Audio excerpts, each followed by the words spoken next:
आप देख रहे हैं पब्लिक टाइम्स। आइए जानते हैं गोपालगंज की खास खबर। आपको बताते चले कि गोपालगंज के विजयपुर थाना क्षेत्र में एक ट्रांसजेंडर युवती के साथ दुष्कर्म का मामला सामने आया है।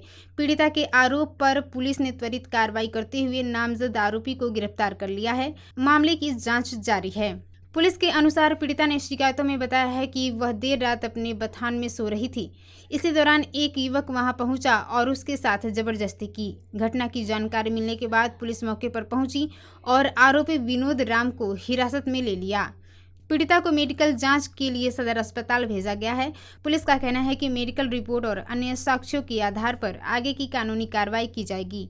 अधिकारियों ने घटनास्थल का निरीक्षण कर मामले की जांच शुरू कर दी है तथा आरोपी से पूछताछ जारी है। पुलिस का कहना है कि जांच पूरी होने के बाद आरोपी को न्यायिक हिरासत में जेल भेजा जाएगा। फिलहाल मामले के सभी पहलुओं की जांच की जा रही है। स्थानीय लोगों की नज़र अब पुलिस जांच और आगे की कानूनी कार्रवाई पर टिकी हुई है। गोपालगंज में युवक अनीश कुमार की हत्या मामले में पुलिस ने महज 12 घंटे के भीतर खुलासा कर दिया। हथुआ थाना क्षेत्र के सुहागपुर गांव में हुई इस सनसनीखेज वारदात के पीछे प्रेम प्रसंग का मामला सामने आया है। पुलिस जांच में पता चला कि आरोपी दीपक राम अपनी बहन और मृतक के बीच के संबंधों से नाराज, इसी वजह से उसने अपने साथियों के साथ मिलकर अनीश की हत्या की साजिश रची और उसे बुलाकर वारदात को अंजाम दिया। मृतक के लापता होने के बाद परिजनों की सूचना पर पुलिस ने विशेष टीम गठित कर जांच शुरू की। शव बरामद होने के बाद एफएसएल टीम की मदद से वैज्ञानिक साक्ष्य जुटाए गए। तकनीकी और मानवीय अनुसंधान के आधार पर पुलिस ने आरोपी को हिरासत में ले लिया, जहां उसने अपना जुर्म स्वीकार कर लिया है। उसकी निशानदेही पर हत्या में प्रयुक्त चाकू, खून से सना कपड़ा और मोबाइल बरामद किया गया। पुलिस मामले में अन्य आरोपियों की भूमिका की जांच कर रही है। सर, क्या मामला है? दिनांक 7/6/2026 को हथुआ थाना अंतर्गत सुहागपुर गांव के एक अनीश कुमार के गायब होने की सूचना प्राप्त हुई। ये व्यक्ति 6:30 बजे शाम में अपने साइकिल से घर से निकले थे और देर रात तक वापस नहीं आए। इसकी सूचना परिजन के द्वारा दिनांक 8/6/2026 को थाना में दी गई। थाना में सूचना प्राप्त होते ही उस पर एफआईआर किया गया और उसकी खोजबीन प्रारंभ की गई। लगभग 12 बजे के करीब उसकी लाश हथुआ थाना अंतर्गत बंगड़ा चवर के पास से मिली। लाश प्राप्त होने के पश्चात एफएसएल टीम एवं अन्य वरीय पदाधिकारी के द्वारा घटनास्थल का निरीक्षण किया गया एवं एसपी सर के दिशा निर्देश में एक टीम गठित की गई, जिसमें एसएचओ हथुआ के द्वारा टीम का नेतृत्व किया गया और वैज्ञानिक एवं मानवीय स्रोत से सूचनाएं एकत्र की गई और इस घटना में शामिल मुख्य अभियुक्त दीपक राम को गिरफ्तार किया गया है। सर, घटना का मुख्य वजह क्या रहा, जबकि दोनों दोस्त थे? घटना का मुख्य वजह प्रेम प्रसंग का मामला प्रथम दृष्टया सामने आ रही है। घटना में प्रयुक्त चाकू को भी बरामद किया गया है एवं मृतक का मोबाइल, जिससे मैसेज किया गया था लगभग 8 तारीख को 9:30 बजे, मृतक का मोबाइल भी बरामद किया गया है। सर, कितने बार किए गए थे उसको? लगभग 5-6 बार किए गए हैं।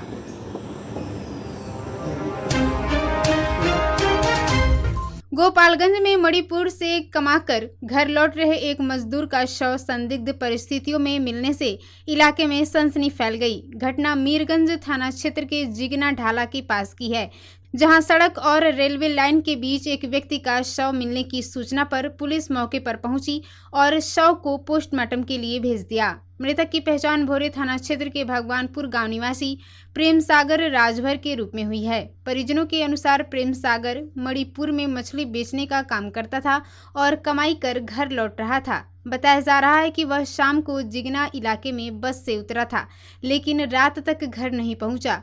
इसके बाद परिवार ने उसकी तलाश शुरू कर दी, लेकिन उसका कोई पता नहीं चल सका।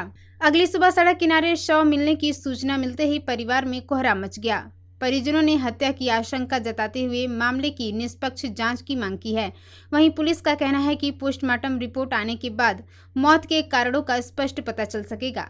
हथुआ एसडीपीओ आनंद मोहन गुप्ता ने बताया कि मृतक के पर्स से कागजात और नकदी बरामद हुई है तथा सभी पहलुओं को ध्यान में रखकर जांच की जा रही है। पुलिस ने जल्द ही मामले के खुलासे का दावा किया है। नरेनिया बाईपास, मीरगंज थाना अंतर्गत नरेनिया बाईपास में एक शव बरामद हुआ, जिसकी पहचान भोरे थाना अंतर्गत हुस्सेपुर निवासी के रूप में हुई है। परिजन को सूचित किया गया। वो मणिपुर से आ रहे थे। उनके पास पर्स में 2700 रुपया एवं उनका कीपैड मोबाइल भी बरामद हुआ है। मृत्यु का कारण स्पष्ट पता नहीं चल रहा है। पोस्टमार्टम कराया जा रहा है। अन्य बिंदुओं पर भी अनुसंधान किया जा रहा है। गोपालगंज के चनावे मंडल कारा में बंद एक विचाराधीन कैदी की तबीयत बिगड़ने के बाद इलाज के दौरान मौत हो गई। मृतक की पहचान बरौली थाना क्षेत्र के बलरा गांव निवासी इरशाद आलम के रूप में हुई है। बताया जाता है कि पासपोर्ट बनाने में कथित फर्जी दस्तावेजों के इस्तेमाल के आरोप में पुलिस ने उन्हें 4 जून को गिरफ्तार किया था। कोर्ट के आदेश पर न्यायिक हिरासत में जेल भेजा गया था। रात को अचानक तबीयत खराब होने पर सुरक्षा कर्मियों की निगरानी में सदर अस्पताल के इमरजेंसी वार्ड में भर्ती कराया गया, जहां उपचार के दौरान मौत हो गई। घटना की सूचना मिलते ही प्रशासन हरकत में आया और मजिस्ट्रेट की मौजूदगी में मेडिकल बोर्ड गठित कर शव का पोस्टमार्टम कराया गया। मृतक के परिजनों ने हिरासत के दौरान मारपीट और प्रताड़ना का आरोप लगाया है। वहीं राष्ट्रीय जनता दल ने भी मामले को गंभीर बताते हुए निष्पक्ष और उच्च स्तरीय जांच की मांग की है। राजद जिलाध्यक्ष दिलीप कुमार सिंह ने बरौली पुलिस और जेल प्रशासन पर सवाल उठाते हुए दोषियों पर कार्रवाई की मांग की है। पुलिस और प्रशासन का कहना है कि पोस्टमार्टम रिपोर्ट आने के बाद ही मौत के कारणों की स्पष्ट जानकारी सामने आएगी। देखिए, सबसे बड़ा चीज जो संज्ञान में आया है कि 2 तारीख को बरौली के थानाध्यक्ष के द्वारा इनको डिटेन किया जाता है और 4 तारीख को मेडिकल चेकअप करने के बाद भेजा जाता है, जेल भेजा जाता है। अगर मेडिकल चेकअप हुआ, अगर उस समय कोई बीमारी नहीं, तब तो इतना प्रताड़ित किया गया, इतना टार्चर किया गया बरौली के थानाध्यक्ष के द्वारा, जिसके कारण इनकी मौत हुई है। हम शासन और प्रशासन से मांग करते हैं कि पहले बरौली थानाध्यक्ष को तत्काल निलंबित किया जाए और हटाया जाए और इस मामले की उच्च स्तरीय जांच कर जेल प्रशासन की भी भूमिका की जांच की जाए कि किस परिस्थिति में अगर किसी कैदी का अगर तबीयत खराब भी होता है तो उनको इलाज के लिए इतना विलंब से सदर अस्पताल क्यों भेजा जाता है, और क्या यही कानून है, यही संविधान है कि इस तरह से जेल में और पुलिस कस्टडी में लोगों की अगर हत्याएं होती रहें, लोगों की मौतें होती रहें, तो क्या यही शासन और प्रशासन का यही जिम्मेवारी है? इसी के लिए हम लोगों ने कल धरना भी दिया था, 1 दिवसीय धरना का भी आयोजन हुआ था। और जिस तरह से प्रशासन और शासन और सरकार का रवैया है, हम लोग चुप बैठने वाले नहीं हैं। और इस मामले में जिस तरह से थानाध्यक्ष के द्वारा पूरी तरीके से टार्चर करके इनको मौत के घाट उतारा गया है, अगर उनका निलंबन नहीं होता है तो हम लोग आंदोलन करने के लिए भी बाध्य होंगे। साजिश है आपके लिए? बिल्कुल, जैसे परिजन से अभी हमारी बात हुई है, थानाध्यक्ष के द्वारा रुपये का मांग किया गया, रुपया नहीं देने की स्थिति में 3 दिन तक कस्टडी में रखा गया। यह भी एक जांच का विषय है। हम पुलिस अधीक्षक महोदय से मांग करते हैं कि 3 दिन किस परिस्थिति में रखा गया और किस लिए 1 लाख रुपये का मांग किया गया, जो परिजन अभी कह रहे हैं कि 1 लाख रुपये का मांग। क्या यही सुशासन है? क्या यही न्याय है? क्या यही संविधान है? क्या यही आम आदमी का अधिकार है? गोपालगंज नगर परिषद बोर्ड की बैठक चंद्रवंश गिरी उर्फ टुन्ना गिरी सभागार में सभापति हरेंद्र कुमार चौधरी की अध्यक्षता में आयोजित की गई। बैठक में पार्षदों ने शहर के प्रमुख नालों की उड़ाही और सफाई कार्य की धीमी प्रगति पर नाराजगी जताते हुए इसे तेजी से पूरा करने की मांग की। कई वार्डों में LED लाइट नहीं लगाए जाने का मुद्दा भी प्रमुखता से उठाया गया। सभापति ने सदन को आश्वस्त किया कि 1 सप्ताह के भीतर LED लाइट लगाने का कार्य शुरू कर दिया जाएगा। उन्होंने कहा कि निर्माण कार्यों में गुणवत्ता से समझौता नहीं किया जाएगा तथा प्राक्कलन के अनुरूप कार्य नहीं कराने वाले संवेदकों का भुगतान रोका जाएगा और उन्हें काली सूची में भी डाला जा सकता है। बैठक में नाला और सड़क निर्माण से जुड़ी कई योजनाओं को मंजूरी दी गई। सभापति ने बताया कि करीब 9 करोड़ रुपए की लागत से नाला और सड़क निर्माण योजनाओं की निविदा निकाली जा रही है। साथ ही नगर परिषद क्षेत्र की कच्ची सड़कों के चरणबद्ध पक्कीकरण और बड़े पैमाने पर पौधारोपण कराने का निर्णय लिया गया। बैठक में शहर में बढ़ते सुअरों का आतंक का भी मुद्दा उठाया गया तथा इस पर कार्रवाई की मांग की गई। बिहार सरकार के मंत्री सुनील कुमार गोपालगंज के थावे प्रखंड स्थित पाखोपाली गांव पहुंचे, जहां उन्होंने स्थानीय लोगों से मुलाकात कर उनकी समस्याएं और सुझाव सुने। गांव पहुंचने पर स्थानीय नागरिकों और जनप्रतिनिधियों ने उनका स्वागत किया।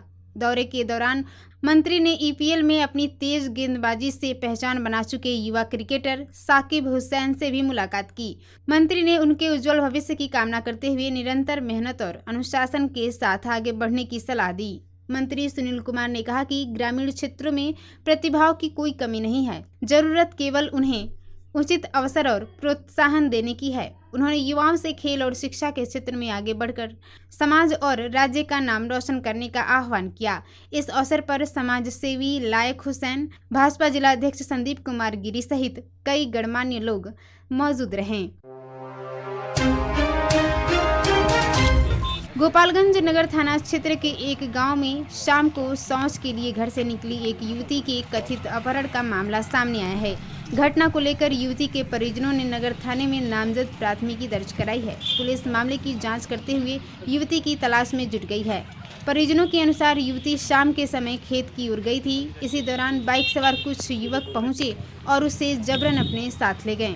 स्वजन ने आशंका जताई है कि युवती को गलत मंशा से अगवा किया गया है। उन्होंने बताया कि युवती की शादी भी तय हो चुकी है, जिससे परिवार की चिंता बढ़ गई है। प्राथमिकी दर्ज होने के बाद पुलिस ने कार्रवाई करते हुए युवती की खोजबीन तेज कर दी है। इसी बीच पुलिस ने एक अन्य मामले में नगर थाना क्षेत्र से अगवा की गई युवती को बरामद कर लिया। बरामद युवती को मेडिकल जांच के बाद सदर अस्पताल भेजा गया, जिसके बाद उसके बयान दर्ज कराने की प्रक्रिया पूरी की गई। पुलिस का कहना है कि दर्ज मामले की हर पहलू से जांच की जा रही है और युवती को जल्द सकुशल बरामद करने का प्रयास जारी है। श्रीपुर थाना क्षेत्र के बलभद्र परसा गांव निवासी 23 वर्षीय पंकज कुमार का शव पोस्टमार्टम कराने के बाद घर पहुंचते ही परिवार में कोहराम मच गया। युवक की मौत से पूरे गांव में शोक की लहर दौड़ गई और माहौल गमगीन हो गया। जानकारी के अनुसार पंकज कुमार सुबह करीब 11 बजे हसुआ लेकर चारा काटने के लिए घर से निकले थे। काफी देर बाद तक वापस नहीं लौटने पर परिजनों ने उनकी तलाश शुरू की। खोजबीन के दौरान गांव से कुछ ही दूरी पर स्थित एक तालाब के किनारे उनके कपड़े, चप्पल और हसुआ मिला। इसके बाद घटना की सूचना पुलिस को दे दी गई। सूचना मिलते ही श्रीपुर थाना पुलिस और स्थानीय गोताखोर मौके पर पहुंचे। काफी मशक्कत के बाद तालाब से पंकज कुमार का शव बरामद किया गया। पुलिस ने शव को कब्जे में लेकर पोस्टमार्टम के लिए सदर अस्पताल भेज दिया था। पोस्टमार्टम के बाद शव गांव पहुंचा तो परिजनों का रो रो कर बुरा हाल हो गया। पिता दिनेश सिंह और मां मीना देवी बेटे के वियोग में बेसुध नजर आए।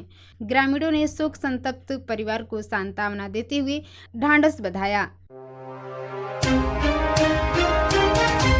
गोपालपुर थाना क्षेत्र के कोट नहरवा बथुआ मार्ग पर तेज रफ्तार बाइक की टक्कर से एक साइकिल सवार वृद्ध की मौत हो गई।